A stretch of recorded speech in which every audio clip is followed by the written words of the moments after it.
తెలంగాణలో ఆషాఢ బోనాల ఉత్సవాలను ఏడాది ఘనంగా నిర్వహించాలని రాష్ట్ర సర్కార్ నియమించింది.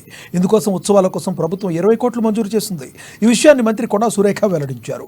దేవాదాయ శాఖ ముఖ్య కార్యదర్శి శైలజ రామయ్యర్ ఉత్తర్వులు జారీ చేశారు.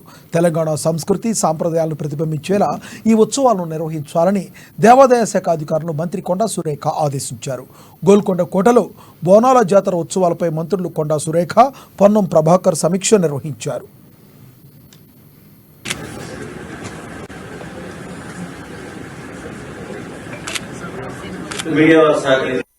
సో ఎక్కడ ఎలాంటిది సార్ అన్నట్టుగా వాటర్ బాటిల్స్ కాకుండా గ్యాస్ పెట్టడం జరుగుతుంది.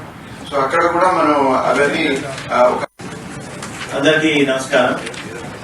అధికారంతో మాత్రం 15వ తారీఖు నిశ్చయించడం జరిగింది. ఈసారి దేవాదాయ శాఖ మంత్రి గారికి మరియు హైదరాబాద్ సమీక్షా సమావేశం